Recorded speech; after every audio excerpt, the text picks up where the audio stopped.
परीक्षित जी ने श्री सुखदेव जी महाराज से पूछा, आपने इन नरकों का वर्णन सुनाया, तो इन नरकों में क्या सब पापियों को दंड भोगना पड़ता है या कुछ पापियों को, या इन नरकों में ना जाना पड़े, ऐसा कोई उपाय? भगवान श्री सुखदेव जी ने कहा, परीक्षित, कर्म 3 प्रकार के होते हैं। एक होता है अशुभ कर्म जिसे पाप कहते हैं, एक होता है शुभ कर्म जिसे पुण्य कहते हैं, और एक होता है शुभ अशुभ दोनों से मिश्रित, पाप पुण्य से मिश्रित। तो जो शरीरधारी है वो एक क्षण भी कर्म किए बिना नहीं रह सकता, और जो कर्म करेगा चाहे शुभ हो या अशुभ हो या शुभ अशुभ मिश्रित हो, पाप हो या पुण्य हो या पाप पुण्य मिश्रित हो, उसे अवश्य उसका फल भोगना पड़ेगा। तो कोई उपाय नहीं है कि नरक ना जाना पड़े। पाप कर्म बन गया, अब उसके परिणाम भोगना ही पड़ेगा, कोई उपाय नहीं कि बचा जा सके। तो कहा एक उपाय है प्रायश्चित, उस पाप का सम्यक प्रायश्चित कर लिया जाए। सम्यक माने पूर्ण रूप से शास्त्र गुरु सम्मत प्रायश्चित कर लिया जाए, तो वो पाप यहीं नष्ट हो जाएगा और आपको नरक नहीं भोगना पड़ेगा। तो कहा कि पाप नष्ट करने के बहुत से अनुष्ठान हैं, तीर्थ याटन आदि बहुत से साधन हैं, पर तप आदि के द्वारा, तीर्थ यातन आदि के द्वारा पाप नष्ट होते हैं, पर पाप की प्रवृत्ति नष्ट नहीं होती। तो जैसे हाथी का स्नान हुआ, बाहर निकला, धूल डाल दिया, तो इस स्नान का फल क्या? वो फिर वैसे ही गंदा हो गया। तो ऐसे ही प्रायश्चित किया और फिर पाप किया तो मतलब क्या रहा? इसलिए पाप की प्रवृत्ति नष्ट हो तो पूरा पाप का प्रायश्चित माना जाता है। तो बोले उसका उपाय क्या है? बोले उसका उपाय है एकमात्र भगवान का आश्रय लेकर भगवान का नाम जप करना। नाम में बड़ी अपार सामर्थ्य है। इस प्रसंग में अजामिल का चरित्र सुनाया श्री सुखदेव जी महाराज ने परीक्षित को। एक अजामिल नाम का ब्राह्मण कन्नौज में रहता था। अपने पिता की आज्ञा, शास्त्र सम्मत आचरण, ब्रह्मचर्य का पालन, बड़े धर्मात्मा प्रवृत्ति से रह रहा था। एक दिन अपने पिता की आज्ञा से वो समिधा लेने के लिए जंगल गया, तो वहां देखा एक वैश्या किसी नीच पुरुष के साथ वो विविध प्रकार से स्त्री सहवास आदि की क्रीड़ाएं कर रहा है। अजामिल ने जब देखा तो काम वेदना से युक्त हो गया, बहुत चेष्टा की अपने को संभालने को। इसीलिए साधक को शास्त्र में लिखा हुआ है, पशु पक्षियों को भी मैथुन करते हुए नहीं देखना चाहिए। अगर एक बार दृष्टि पड़ जाए तो दृष्टि हटा लो। फिर मोबाइल में अगर कोई सर्च करके गंदी बातें देखेगा तो वो साधक बना रहे, ऐसी संभावना नहीं। वो साधक बना रहे ऐसी संभावना नहीं, वो भ्रष्ट हो जाएगा। कोई मिले ना मिले वो अकेले ही भ्रष्ट हो जाएगा। देखने का, सुनने का बहुत बड़ा प्रभाव पड़ता है। देखो अजामिल ने देखा मात्र उस व्यभिचारिणी वैश्या को पर पुरुष से समागम करते हुए उसकी इंद्रियां विकल हो गईं। बहुत उसने कोशिश की अपने को रोकने की, नहीं रोक पाया और वो वैश्या का संग कर बैठा। वैश्या पैसे तो सब पिता की पूरी संपत्ति वैश्या के, यहां तक कि वैश्या के साथ 88 वर्ष का बूढ़ा हो गया था, फिर भी वैश्या की आसक्ति, वैश्या के संग रहना, कभी परमार्थ का कोई चिंतन नहीं। एक दिन उसके यहां उपहास करने वाले गांव के लोगों ने साधु मंडली भेज दी। उन्होंने पूछा कोई पवित्र भक्त श्रद्धावान हो जिसके यहां हम आज रात्रि रुक सके। उनका सबसे बड़ा पवित्र हमारे गांव में अजामिल है। उपहास करके भेज दिया। तो संत समागम कभी व्यर्थ नहीं जाता। संतों का दर्शन और संभाषण कभी व्यर्थ नहीं जाता। जब अजामिल ने देखा कि हमारे इस दरवाजे के सामने वाले बगीचे में संत मंडली, तो अब संत दरस जिम पातक टरई, संतों के दर्शन मात्र से पाप नष्ट होते हैं। फिर वो संभाषण कर ले तो और बड़ी बात है। संभाषण करने वाले को भजन के उस दिन का 6वां हिस्सा उसको प्राप्त होता है। जो संत से संभाषण कर ले तो उस दिन के भजन का 6वां हिस्सा संभाषण करने वाले को प्राप्त होता है। अजामिल ने तो मंडली संतों की दर्शन की, रो पड़ा, भगवान हमारे यहां पानी भी आपको नहीं मिल सकता, क्योंकि मैं इतना नीच अपवित्र आचरण वाला हूं कि मैं वैश्यागामी पूरा जीवन हो गया ऐसा, हिंसक, चोरी, लूट पाट से मैं वैश्या को प्रसन्न करता रहता हूं, क्या मेरा भी कल्याण हो सकता है? संतों ने कहा अवश्य। फिर उनमें एक भाग्य रेखा देखने वाले संत थे, उन्होंने देखा और कहा कि तुम्हारे भाग्य में अभी एक पुत्र और आएगा, 9 पुत्र थे, ये 10वां, तुम इसका नाम नारायण रख देना। और सब संत वहां से चले गए। कुछ समय बाद अजामिल के पुत्र हुआ, उसका नाम नारायण रखा। संतों के कृपा प्रसाद से अजामिल की पूरी आसक्ति उस छोटे बालक में। अब वो बालक को ही साथ लेकर के घूमता फिरता, खाता पीता, सोता जागता, हर समय बालक से प्रीति। मृत्यु का समय नजदीक आया तो भगवान यमराज के महान क्रूर कर्मादूत उपस्थित हुए 2। उस भय की अवस्था में अपने पुत्र को वो दूर खेल रहा था, पुकारा नारायण, जे ही नारायण नाम पुकारा, दिव्य चतुर्भुज रूप धारण किए हुए 2 भगवत पार्षद उपस्थित हो गए और यमदूतों की फांस से अजामिल को मुक्त किया और यमदूतों से प्रश्न किया, तुम कौन हो? तो उनका मैं भगवान धर्मराज का दूत हूं। तो धर्म का क्या लक्षण है? धर्म किसे कहते हैं? उन्होंने कहा, शास्त्र जिसे विधान करता है उसे धर्म कहते हैं, जिसे निषेध करता है उसे अधर्म कहते हैं। महापुरुष जिस मार्ग में चलते हैं उसी को धर्म कहते हैं। क्या सब पापी दंडनीय हैं? तो उनका हां, सतोगुण रजोगुण तमोगुण के द्वारा जो भी कर्म किया जाता है, दिन रात दिशाएं, चंद्रमा सूर्य भगवान यमराज, ये सब साक्षी हैं, किसी से पूछने की जरूरत नहीं। उसके किए हुए पाप का या पुण्य का उसको भोग भोगना ही होता है। भगवान के पार्षदों ने कहा कि तुम नीति निपुण एवं धर्म का मर्म जानने वाले यम के दूत हो, पर अभी तुम्हें पूर्ण धर्म का ज्ञान नहीं है। अहो कष्टम धर्म दशाम अधर्म स्पृशते सभाम यत्रा दंडेषु पापेषु दंडो यैर्ध्रियते वृथा। यमदूतों, ये बड़े आश्चर्य की खेद की बात है कि धर्मज्ञों की सभा में अधर्म प्रवेश हो रहा है। यहां निरपराध और अदंडनीय व्यक्ति को दंड देने के प्रयास किया जाता है। जो प्रजा के रक्षक हैं, शासक हैं, परोपकारी हैं, यदि वो प्रजा के साथ विषमता का व्यवहार करेंगे तो प्रजा किसकी शरण लेगी? सत्पुरुष जैसा आचरण करते हैं, साधारण पुरुष वैसा ही आचरण करते हैं। वो सत्पुरुष अपने आचरणों द्वारा साधारण पुरुषों को सत आचरण में लाते हैं। साधारण लोग सत्पुरुषों के चरणों में सर रखकर वो जैसा आदेश करते हैं, जैसा आचरण करते हैं, वैसा ही वो करते हैं। इसलिए सत्पुरुष को चाहिए कि वो कभी विश्वासघात न करे, शास्त्र सम्मत आचरण का उपदेश दे, क्योंकि उन अज्ञानी जीवों ने अपनी आत्मा, अपना गुरु, अपना परमात्मा मानकर उनके चरणों में समर्पण कर दिया है। तो यमदूतों, जिस समय इसने अपने पुत्र के बहाने से ही सही मेरे स्वामी का नारायण ये 4 अक्षर उच्चारण किए, उसी समय इसने अनंत जन्मों के पापों का प्रायश्चित कर लिया। ओहो, एते नैव रघोनोष्य कृतम स्याद् घनिष्कृतम यदा नारायणायेति जगाद चतुरक्षरम। यमदूतों, जिस समय इसने अंतिम समय में पुकारा नारायण, उसी समय इसने अनंत जन्मों के पापों का प्रायश्चित कर लिया, अनंत जन्मों के पापों से मुक्त हो गया।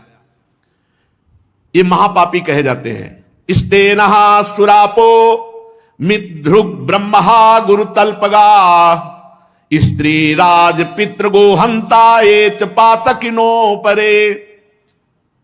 स्तेनः चोर, सुरापो मदिरा पीने वाला, मित्र ध्रुव मित्र से द्रोह करने वाला, कपट करने वाला, ब्रह्महा ब्रह्म ऋषि की हत्या करने वाला, गुरु तल्पगहा गुरु पत्नी गामी और ऐसों का संगी, और माता पिता को मारने पीटने वाला, माता पिता को दंड देने वाला, और गौहंता, ऐसे महापापी ये नरक में बहुत दुर्गति भोगते हैं। पर यदि ये भी अबलो नसानी, अब ना न सही हो, अब तक पाप हुआ, आज से नहीं करूंगा, और नाम जब करने लगे तो कह रहे सर्वेशामप्यघवतामिदमेव सुनिष्कृतम नाम व्याहरणम विष्णुर यतस्तद्विषयामति। ये भी कभी दंड नहीं भोगेंगे, एकदम निष्पाप हो जाएंगे यदि ये भगवान श्री हरि का नाम जपना प्रारंभ कर दें। बहुत महिमा की बात है, इससे बढ़कर कोई साधन नहीं है। पापों का प्रायश्चित करने के लिए बताया गया है चंद्रायण व्रत। बहुत कठिन है, एक महीना में यह व्रत पूरा होता है। ये पूर्णिमा से जैसे प्रारंभ होता है तो पूर्णिमा तक होता है। एक एक कवल घटाया जाता है। जैसे पूर्णिमा से शुरू हुआ, 15 कवल रख लिए गए, 15 कवल छोटे छोटे, फिर 14, फिर 13, फिर 12, फिर ऐसे जब पहुंचे तो एक से फिर शुरू हुई परिवार, द्वितीय, तृतीया, ऐसे, और पूर्णिमा तक। पूर्णिमा से अमावस्या तक घटाते चले गए। ऐसे एक महीने ऐसे व्रत रहे तो उसे चंद्रायण कहते हैं। अब इस चंद्रायण में ऐसे सूख जाते हैं। हमने देखा है स्वामी सच्चिदानंद जी महाराज जब प्रयाग में रहे थे तो ये चंद्रायण व्रत रहे थे, तो देखा तो उन्हीं के पास रहे थे, वो ऐसे छोटे छोटे कवल रख लिए 15, आज 15 पाए, बस फिर कुछ नहीं, पानी नहीं, कुछ नहीं, जो अभी पाया बस।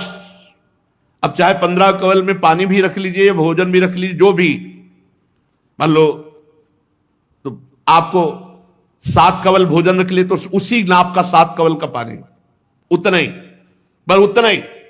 फिर कम करते चले जाना, जैसे एक एक तिथि घटाते चले जाना है, और परिवार से फिर एक एक कवल बढ़ाते चले, ऐसे ऐसे। तो कह रहे हैं कृच्छ, चंद्रायण आदि बड़े बड़े व्रत पापों का नाश करने के लिए बताए गए हैं, लेकिन इससे पाप नष्ट होता है, पाप की प्रवृत्ति नहीं। परंतु भगवान का नाम उच्चारण करने से पाप और पाप की प्रवृत्ति भी नष्ट हो जाती है। पाप और पाप की, यथा हरेर नाम पदैरुदाहृतैः तदुत्तम श्लोक गुणोपलंभकम। भगवान के केवल नाम उच्चारण मात्र से, राम राम, कृष्ण कृष्ण, हरि हरि, नारायण नारायण, राधा राधा राधा, केवल नाम उच्चारण मात्र से संपूर्ण पापों का नाश और पाप की प्रवृत्ति का नाश हो जाता है। यदि अन्य साधनों से पाप का प्रायश्चित किया जाए तो मन फिर से कुमार्गगामी होकर पाप की ओर दौड़ने लगता है, तो क्या फायदा हुआ प्रायश्चित करने का। इसलिए प्रायश्चित तो सच्चा वो माना जाएगा कि वासना की जड़ उखड़ जाए और पुनः कभी कोई पाप कर्म बने ही ना, चित्त शुद्ध हो जाए, तो वो होता है केवल भगवान नाम से। यमदूतो तुम अजामिल को अब छू भी नहीं सकते। ए हिम्मत की बात देखो, हमारे को हिम्मत मिलनी चाहिए इस बात से। पुत्र के बहाने नारायण बुलाया तो भगवान के पार्षद कह रहे तुम छू भी नहीं सकते। अब जब हम श्रद्धा पूर्वक नारायण नारायण बुलाएंगे, हरि हरि बुलाएंगे, राधा राधा, कृष्ण कृष्ण, तो हमको कौन छू पाएगा। यमदूतो तुम अजामिल को नहीं ले जा सकते, तुम नहीं छू सकते। इसने सारे पापों का प्रायश्चित कर लिया क्योंकि इसने मरते समय मेरे स्वामी भगवान श्री हरि का नाम उच्चारण कर लिया।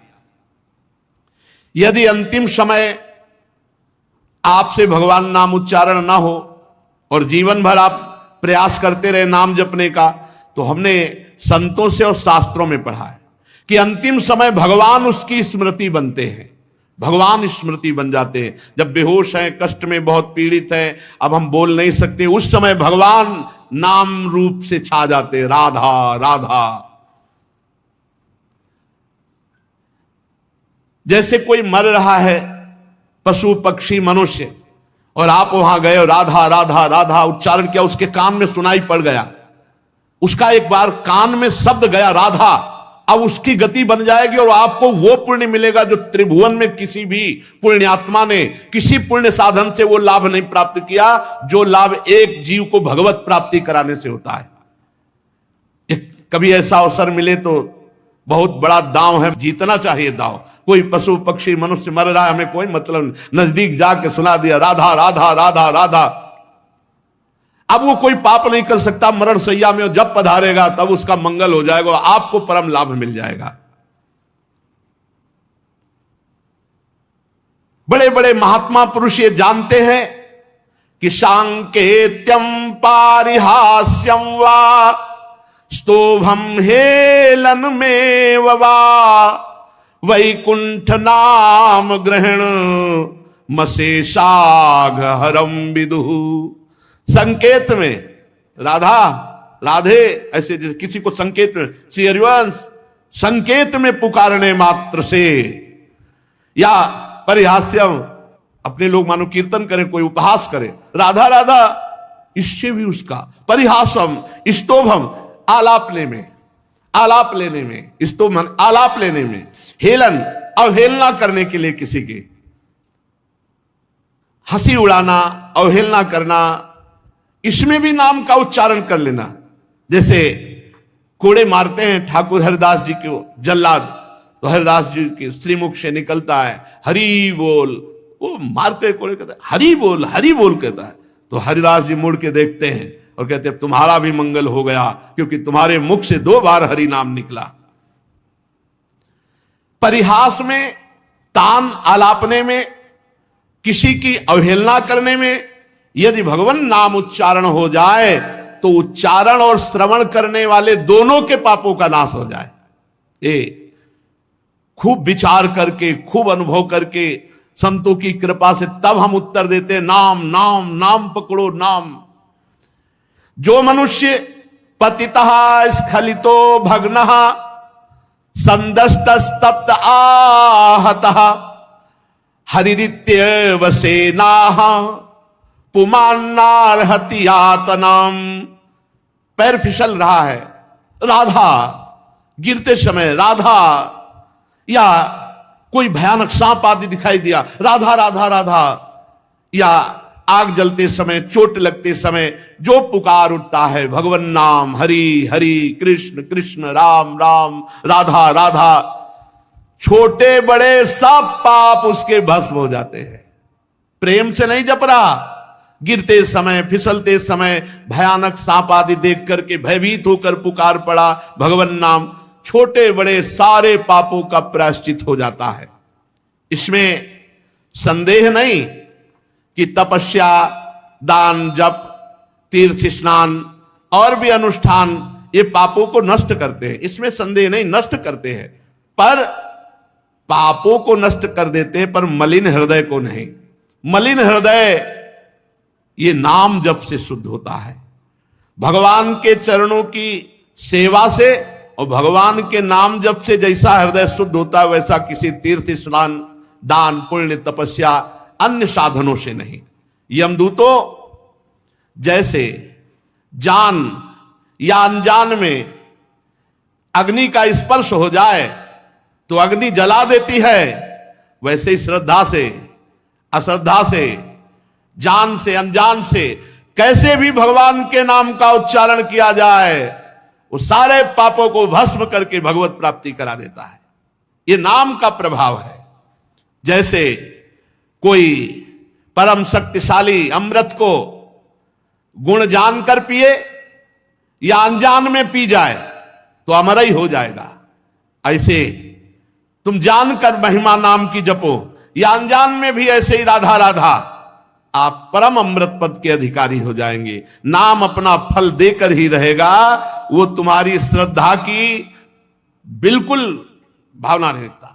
जैसे अमृत है, विष है, अग्नि है, अपना प्रभाव दिखाता है, ऐसे नाम अपना प्रभाव दिखाता है। भाव कुभाव अनखाल सहु, नाम जपत मंगल दिशि दशहु।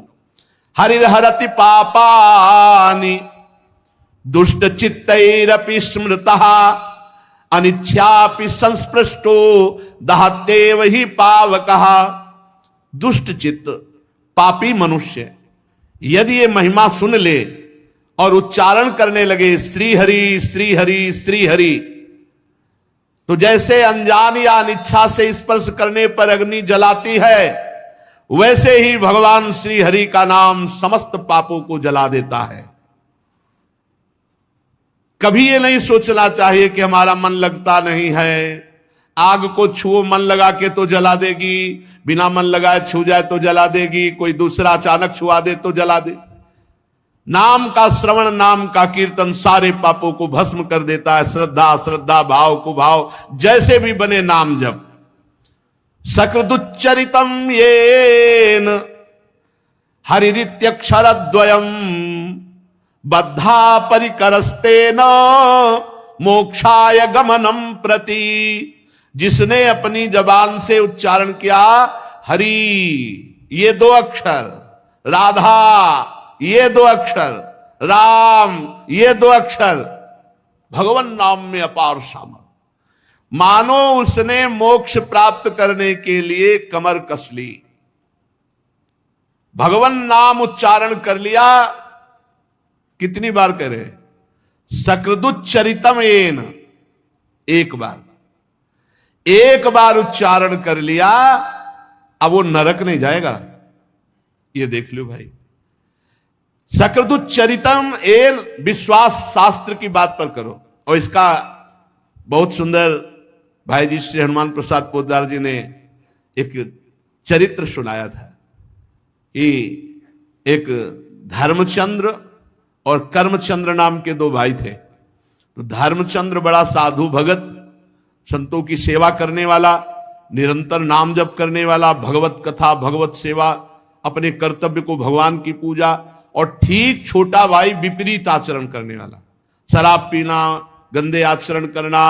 और खास बात यह कि जब संत जन बड़े भाई के यहां आदर सत्कार पाते होते तब ये गाली देता, उसी के ऊपर उसका मकान था, तो ये गाली देता संतों को और भाई को भी। संत द्रोही, मनमानी पापाचरण करने वाला, और एक संत सेवी और शास्त्र के अनुसार आचरण करने वाला। एक दिन भगवान के अवध धाम से मंडली संतों की जा रही थी। पहले भ्रमण किया करते थे संत जन मंडली बना के। तो अपने स्वभावानुसार बड़े भ्राता धर्मचंद्र ने संतों को साष्टांग दंडवत किया, निमंत्रण किया, घर ले गए, चरण पखारे, आरती पूजा की। 50 संत थे, सबके लिए विश्राम व्यवस्था की, भोजन बनवाया, सुंदर भोजन पाया। तो जब संत जन भोग आरोग रहे थे, उसी समय वो कर्मचंद शराब पी के लड़खड़ाता हुआ, अब वहीं से सीढ़ियां थी ऊपर जाने की, खूब गाली बकी संतों की। धर्मचंद्र जी पहले संतों से बता देते थे कि हमारा भाई बड़ा दुष्ट स्वभाव का है, वो कभी अगर आएगा तो ऐसा वैसा, तो सब संतों को पहले बता दिया था। अब वो गाली देते हुए ऊपर शराब के नशे में अपने कमरे में गया। संतों को अच्छा नहीं लगा कि इतने बड़े धर्मात्मा भाई का इतना निकृष्ट भाई। तो जो महंत जी थे उनके चरणों में पड़कर धर्मचंद्र जी ने कहा, क्या मेरे भाई का कल्याण हो सकता है? हम दोनों भाई मां के उदर में, एक ही उदर में पले, इसकी ऐसी दुर्गति देखकर मुझसे सहा नहीं जाता, क्या इसका कल्याण हो सकता है? संत ने कहा, कल्याण तो निश्चित होगा, क्योंकि इसका कल्याण होना ही है, तभी तुम्हारा भाई बनाया कि तुम साधु सेवी हो, तो इसका कल्याण तो होगा ही। हम देखो उपाय करते हैं। वो बड़े हष्ट पुष्ट थे, गए तो धर्मचंद्र जी ने कहा, प्रभु ऐसे जाओगे तो दरवाजा खोलेगा नहीं। शंख घंटा बजाते हुए बाहर निकलने की ऐसी सीन बनाई कि मानो संत जन चले गए। और जाके दरवाजा खटखटाया तो समझा बड़ा भाई आया होगा। तो जो ही दरवाजा खोला तो देखा संत। तो बंद करने की कोशिश की, लेकिन जबरदस्ती दरवाजा। और भगवान के भक्त तो भगवान के बल से बलवान होते ही हैं, छाती में चढ़ के बैठ गए और बोले, अब तुम्हारा भाई तुम्हें बचाने नहीं आएगा। बोले, वो तो वो इसे नहीं बचाने आएगा। बोले, अब बोलो राम राम। बोले, नहीं बोलूंगा। बोले, बोल राम राम। वो कहा राम राम, हट गए। बोले, बेटा इसकी कभी कीमत मत लेना। संत भगवान आ गए नीचे और उनके भाई से का काम हो गया। बोले, भगवान अब इसकी दुर्गति नहीं होगी। बोले, विश्वास रखो, भगवान के बल से कह रहे, अब इसकी दुर्गति नहीं होगी। कुछ दिन बाद कैंसर हो गया, उसको पाप का फल तो आता ही है, मरा। तो यमराज जी के पास गए तो चित्रगुप्त ने सारा खाता रखा और उस खाते में जांच की गई शराब मांस व्यभिचार यही सब गंदी बातें, संत द्रोह सब। एक संत के द्वारा जीवन में 2 बार राम राम कहाया गया और संत छाती में बैठे थे। अरे भाई, चरण रज हुए चरणामृत, वो खुद छाती में बैठे। अभी कल्याण में कोई कसर रह जाएगी? अब यमराज ने देखा 2 बार राम राम, होगा इसको नर्क कैसे देख सकते? 2 बार राम राम बोला। बोले भाई, जिंदगी में तूने 2 बार राम राम बोला, क्या सुख चाहता है? तो संत की अमोघ वाणी उस समय भी उसके दिमाग में गूंजने लगी कि बेटा इसकी कीमत मत लेना। तो उनका आप बताओ तो क्या मिल सकता है? 2 बार राम राम का फल क्या हो सकता है? 2 बार राम राम का फल क्या दे सकता? तो उनका ये बात तो हम नहीं बता सकते। तो बोले जब तक बताओगे नहीं कि 2 बार का फल होता क्या, तब तक हम मांगे क्या? उन्होंने देवराज इंद्र का चिंतन किया कि त्रिभुवनपति वाले, ये लोकपाल है तो इंद्र त्रिभुवनपति। देवराज इंद्र आए, क्या समस्या? बोले प्रभु समस्या यह है कि इस पापी ने जीवन भर पाप किया, 2 बार राम राम बोला। अब इसको 2 बार राम राम की कीमत क्या है, उसके बदले में हम क्या दे सकते हैं? कह रहा पूछ रहा है। भगवान नाम की ये हम भी नहीं, ये तो ब्रह्मा जी बता सकते हैं। देवराज इंद्र ने कहा कि ब्रह्मा जी को बुलाया नहीं जा सकता, ब्रह्मा जी के पास चला, वो जगत गुरु है, परमेष्ठी पद पे है। तो जीवात्मा ने कहा पहले जो भयानक जीव जंतु इनको अलग हटाओ, यमदूतों को। और धर्मराज जी से कहा आप, और देवराज जी से कहा आप थक गए हैं हम, बहुत पिटाई करते रास्ते में लाए हैं, पालकी में बैठा लो और जहां ले चलना ले चलो, नहीं बुला लो यहीं। भाई जी महाराज ने जो चरित्र लिखा पूज्य श्री राम शर्मा आचार्य ने, वही लीला दर्शाई थी काशी में, यही दृश्य देखा था। बोले पालकी में चलेंगे हम। देवराज धर्मराज जी ने कहा कि भाई 2 बार राम राम कहा है, समस्या तो बड़ी है, बैठा लो। आगे देवराजेंद्र, पीछे धर्मराज। ब्रह्मा जी ने कहा आज तक तो ऐसी अगवानी हमने किसी ऋषि मुनि की नहीं देखी कि देवराज इंद्र पालकी पकड़ो, धर्मराज पकड़ो, कौन महानात्मा है? बोले प्रभु महात्मा नहीं है, ये दुरात्मा है, जीवन भर पाप किया है, शराब पिया, व्यभिचार किया, मांस खाया है सब, और 2 बार संत के द्वारा राम राम कहाया गया। तो ये पूछ रहा है राम नाम की कीमत क्या है 2 बार की? ब्रह्मा जी भी ऐसे करने लगे कि राम नाम की कीमत, ये मलिन माया त्रिभुवन को जो रचती है भगवान के नाम की बराबरी थोड़ी कर सकती है। तो ब्रह्मा जी ने कहा ये निर्णय तो देवाधिदेव महादेव जी कर सकते, क्योंकि हर समय डूबे रहते हैं भगवान नाम में, भगवत प्रेम में। चला जाए कैलाश। अब तो बड़ी शीतलता, ब्रह्मा जी चल रहे हैं साथ में, देवराज इंद्र धर्मराज, पालकी में बैठा जीवात्मा। देवाधिदेव महादेव जी ने कहा प्रभु ये कौन सा महान पुरुष है जिसके आगे आगे ब्रह्मा जी देवराज इंद्र? बोले प्रभु घोर पापी, 2 बार राम राम बोला है संत के कहने से, तो प्रभु इसको क्या फल होता है राम? तो भगवान शिव ने कहा फल पूरा तो नहीं बता सकते, कुछ महिमा बता सकते हैं। रा बोल करके हलाहल विष समुद्र मंथन का निकला, उसे पी गए और मां कह के गले में रोक लिया।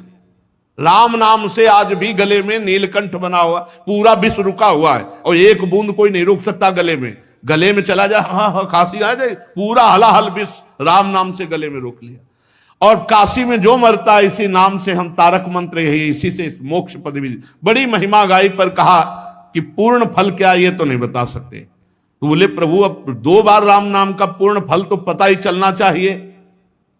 तो बोले फिर सीधे राम जी के पास चलते साकेतपुर। महादेव जी, ब्रह्मा जी, देवराज इंद्र, धर्मराज और जीवात्मा भगवान के साकेत धाम गए। राम जी ने देखा वाह वाह, विश्व के सम्मान विभूतियां कैसे प्रभु। बोले प्रभु समस्या है कि जीवात्मा महान पापी, ये 2 बार आपका नाम लिया राम राम संत के कहलाने से। भगवान ने कहा पहले लाओ इसको हमारी गोद में बैठा लो।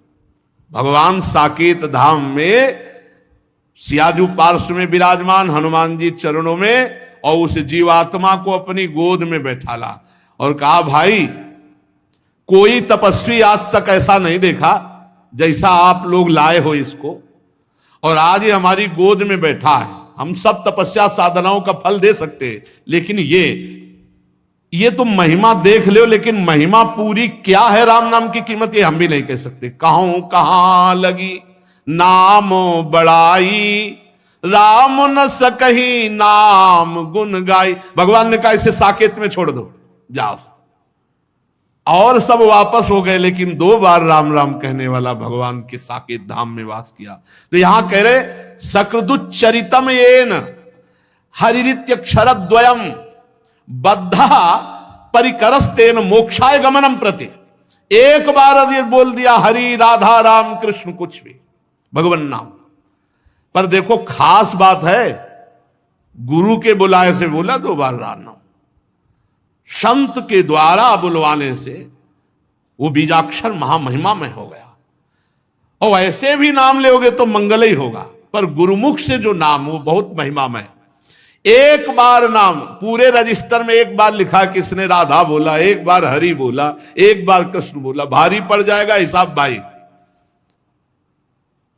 कुछ ऐसे भी चतुर है कि हाँ बोल तो दिया हरि, अब करेंगे मनमानी पापाचरण तो हिसाब तो भारी हो जाएगा, वो तो देवराज इंद्रराज पालकी में ले जाएंगे। देखो फिर नामापराध भी कानून लागू हो जाएगा। नामापराध, उस जीव को ये पता नहीं था कोई नाम का, वो कोई नामापराध नहीं कर रहा था, वो था ही पाप प्रवृत्ति में, संत ने उसे नाम सुनाया। आप सुन करके महिमा जान करके पापाचरण करोगे तो नामापराध लागू हो जाएगा। अगर नामापराध 10 नामापराध इनसे बच जाओ, बहुत जल्दी नाम आपको भगवत प्राप्ति करा देगा। न गंगा न गया सेतुर न काशी न च पुष्करम जिह्वाग्रे वर्तते यस्य हरिरित्यक्षरद्वयम्। जो अपनी जिह्वा से 2 अक्षर उच्चारण करता रहता है, राधा राधा राधा, हरि हरि हरि, राम राम राम, कृष्ण कृष्ण कृष्ण, वो गंगा नहाए या ना नहाए, काशी जाए या न जाए, सेतुबंध जाए न जाए, पुष्कर जाए न जाए, कोई आ सकता, सब तीर्थों का फल उसको प्राप्त है। न गंगा न गया सेतुर न काशी न च पुष्करम जिह्वाग्रे वर्तते यस्य हरिरित्यक्षरद्वयम्। जिसकी जिह्वा के अग्रभाग में भगवान का नाम विराजमान है, उसे किसी तीर्थ करे तो बढ़िया, ना करे तो कोई नियम नहीं कि जाना ही पड़ेगा। ऋग्वेदोथ यजुर्वेदः सामवेदो रथर्वणः अधीतास्तेन येनोक्तम् हरिरित्यक्षरद्वयम्। जिसने हरि हरि कृष्ण कृष्ण राम राम ऐसा उच्चारण कर लिया, उसने ऋग्वेद यजुर्वेद सामवेद अथर्वेद सब वेदों का पाठ कर लिया। ऋग्वेदोथ यजुर्वेदः सामवेदो अथर्वणः अधिस्तास्तेन येन उक्तम हरिरित्यक्षरद्वयम्। जिसने हरि हरि राम राम कृष्ण कृष्ण भगवान नाम उच्चारण कर लिया, उसने सब वेदों के स्वाध्याय का फल प्राप्त कर लिया। अश्वमेधादिभिर्यज्ञैर् नरमेधैः सदक्षिणैः यजितं तेन येनोक्तं हरिरित्यक्षरद्वयम्। जिसने भगवान नाम उच्चारण कर लिया, वो अश्वमेध दक्षिणा सहित संपूर्ण यज्ञों का फल प्राप्त कर लिया। अश्वमेध यज्ञ दक्षिणा सहित करना बहुत बड़े बड़े चक्रवर्ती सम्राटों को अश्वमेधादि आदि लिखा है, और भी यज्ञों का फल। और नरमेधई जो अश्वमेध आदि यज्ञ है, इनका दक्षिणा सहित फल उसे प्राप्त हो गया जो नाम जप कर रहा है। वैसे भी भगवान ने कहा यज्ञानाम जप यज्ञोस्मि, यज्ञों में सर्वश्रेष्ठ यज्ञ जप यज्ञ हो। समस्त तीर्थों के अवगाहन का फल, चारों वेदों के स्वाध्याय का फल, समस्त यज्ञों का फल उसे प्राप्त हो गया जो अपनी जिह्वा पर निरंतर नाम जप करता रहता है। प्राण प्रयाण पाथेयम संसार व्याधि भेषजम दुख क्लेश परित्राणम हरिरित्यक्षरद्वयम्। आहा, इस संसार से जब हमारा शरीर छूटकर जाएगा तो रास्ते का जो खर्चा है और जो हमें परलोक में महान सुख प्रदान करने वाला है, वो केवल भगवान नाम है। ये तुम्हारा बैंक बैलेंस सोना चांदी ये सब नहीं जाएगा। प्राण प्रयाण पाथेयम, जब शरीर छूटता है तब शरीर छूटने के बाद जो बढ़िया व्यवस्था होती है वो नाम से होती है।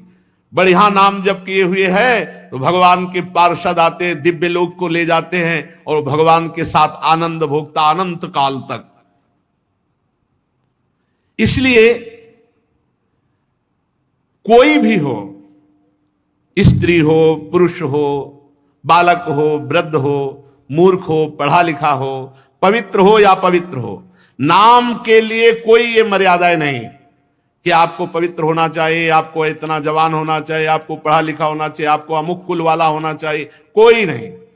इसमें कोई भी हो, पुरुष नपुंसक नारीवा जीव चराचर कोई, सर्वभाव भज कपट तज मोई परम प्री सोई, प्रभु कह रहे। तो यहां यत्र तत्रानुकुर्वन्ति विष्णुर्नामानुकीर्तनम सर्व पाप विनिर्मुक्तास्ते पियांति सनातनम। कोई भी हो जो भगवान श्री हरि का नाम जप करेगा, सब पापों से मुक्त होकर परम पद को प्राप्त करेगा। भगवान के नाम में ही एक छूट ऐसी है, इसमें पवित्र और अपवित्र का न देश काल नियमः शौचा अशौच विनिर्णयः परम संकीर्तना देव राम रामेति मुच्यते। भगवान का नाम उच्चारण आप कहीं भी कर सकते हैं। शौचालय में भी आप अंदर अंदर नाम जप करें, अगर शौचालय में मृत्यु हो गई तो वहां भी। तो अपवित्र और पवित्र इसमें भेद नहीं है नाम में। गच्छस तिष्ठन स्वपन वापी पिबन भुंजन जपस तथा। चल रहे हैं या बैठे हैं, खा पी रहे हैं, हर स्थिति में कृष्ण कृष्णेति संकीर्त मुच्यते पाप कंचुकात। जो अपनी जिह्वा से कृष्ण कृष्ण कृष्ण कृष्ण ऐसा उच्चारण करते, सारे पाप नष्ट हो जाते हैं। कृष्णेति मंगलम नाम यस्य वाचि प्रवर्तते भस्मी भवन्ति सद्यस्तु महापातक कोटया। जिसकी जिह्वा श्री कृष्ण श्री कृष्ण श्री कृष्ण ऐसा नाम उच्चारण करती रहती, कोटि कोटि महापाप भस्म हो जाते हैं नाम के प्रभाव से। सर्वेषामपि यज्ञानां लक्षणानि व्रतानि च तीर्थ स्नानानि सर्वाणि तपास्य नशनानि च। सारे यज्ञों का फल, लाखों व्रतों का फल, संपूर्ण भारत के तीर्थ स्नान का फल, संपूर्ण तपस्या उपवासों का फल, वेद पाठ और पृथ्वी की प्रदक्षिणा, ये सब मिलाए जाए तो भी कृष्ण नाम जापक की समानता नहीं कर सकते। ओहो। सर्वेषामपि यज्ञानां लक्षणानि व्रतानि च तीर्थ स्नानि सर्वाणि तपास स्नानं च वेद पाठ सहस्राणि प्रादक्षिण्यम भुवा शतम। कृष्ण नाम जपस्यास्य कलाम नारंति षोडशीम। कृष्ण नाम जापक की 16वीं कला के बराबर भी ये सब नहीं हो सकते। इतनी महिमा भगवान नाम की है। किसी भी तरह से भगवान नाम जपने में हमारी प्रवृत्ति हो जाए, वो चिदात्मा प्रभु को प्राप्त कर लेगा। पाप नष्ट होने की तो बात क्या। श्रुत्वा नामानि, मानो एक जप रहा कीर्तन कर रहा है, एक सुन रहा है, दोनों को परम गति होगी। बिल्कुल डरने की बात नहीं। सब साधनाओं का सार नाम जप। क्या जाता है धीरे धीरे, पहले वाचिक जप होता है राधा राधा राधा राधा राधा राधा, फिर उपांशुक होता है, फिर मानसिक होता है। उपांशु जब होने लगे तो समझना चाहिए अंतःकरण काफी पवित्र हो चुका है। फिर मानसिक पकड़ लिया तो फिर मन को परम पवित्र होना ही है। पहले वाचिक शुरू करे। यज्ञ वर्तते नाम तुभ्यम। भगवान शंकर जी पार्वती जी से कहते हैं, हे शिवा ईशोहम सर्व जगताम नाम नाम विष्णोर ही जापका सत्यम सत्यम बदाम्येव हरिर नान्या गतिर नृणाम। मैं संपूर्ण जगत का स्वामी हूं। हे शिवा मैं संपूर्ण जगत का स्वामी हूं, पर मैं भगवान का नाम जप करता रहता हूं। मैं तुमसे सत्य सत्य सत्य कहता हूं, भगवान नाम को छोड़कर जीवों के लिए अब और कोई गति नहीं है। नाम जप। वैसे भी सतयुग में ध्यान से, त्रेता में यज्ञ से, द्वापर में अर्चा पूजा से, कलयुग में केवल भगवान नाम से भगवत प्राप्ति। चहु जुग चहु श्रुति नाम प्रभावो कल विशेष नहीं आनो पाओ। एकादपि एक बार नाम का भी उच्चारण तुम्हारे जीवन को मंगल यात्रा प्रारंभ करा देगा। शुरू तो करो तुम। एक बार भी नाम तुम्हारा कभी व्यर्थ नहीं जाएगा। तुम्हारे जीवन की मंगल नींव, तुम राधा बोले कृष्ण बोले, तुम्हारे मंगल भवन की नींव पड़ गई। अब तुम्हारा जीवन महाआनंदमय हो जाएगा। निरंतर नाम नाम, ये हम ऐसे नहीं, बचपन से सब संतों को देखा, बड़े बड़े सिद्धों को देखा, गंगा किनारे एक से एक सिद्ध ब्रह्मबोध संपन्न महापुरुषों को देखा, नाम नाम नाम, तब दिमाग ने पकड़ पाया कि केवल नाम। वर्तमानम च यद पापम यद भूतम यद भविष्यति तत्सर्वम निर्दहत्याशु गोविंदानल कीर्तनम। यदि भूत में पाप हो गया है उसको नष्ट करने के लिए नाम, यदि वर्तमान में हो जाए तो ये नियम लो कि आगे से नहीं होगा और नाम जप करो, नष्ट हो जाएगा पाप। भविष्य में भी हमें और कोई आश्रय नहीं लेना, अगर गलती हो जाती तो नाम के बल से ही सब पवित्र हो जाएगा। वर्तमानम च यद पापम यद भूतम यद भविष्यति तत्सर्वम निर्दहत्यासु गोविंदानल कीर्तनम। गोविंद गोविंद गोविंद, जहां जिह्वा से निकला सारे पाप नष्ट हो गए, चाहे वर्तमान के हो, चाहे भूत के हो या भविष्य में होंगे। डरना नहीं, मनमानी आचरण मत करना इसके बल से, नहीं तो नामापराध लागू हो जाएगा। नाम अगर चूक हो जाती है वर्तमान में तो नाम उसे भस्म कर देगा। गोविंद गोविंद हरे मुरारे, गोविंद गोविंद मुकुंद कृष्ण, गोविंद गोविंद रथांग पाणे, गोविंद दामोदर माधवेति। कैसा अमृत है, बस पान करते रहो। नामामृत कैसा, अभी स्वाद नहीं मिला, इसीलिए तार्किकों का संग न करे नाम जापक। यहां मना करते हैं, ये तार्किक लोग अश्रद्धा पैदा कर देंगे। इनके मन में चूंकि नाम जप करते नहीं, अनुभव कुछ है नहीं, अरे क्या केवल नाम जपने मात्र से हो जाएगा? केवल नाम जपने से ही होगा। ये जो तार्किक लोग होते हैं ये शराब की बोतल की तरह होते हैं। जैसे शराब की बोतल में चाहे जितना गंगा जल भरो हो, देव में चढ़ाने लायक नहीं रहती। अगर तर्क छोड़ करके सरल में हो जाए, धारा में बोतल को फेंक दो, अब उसका अस्तित्व ही खत्म हो जाएगा।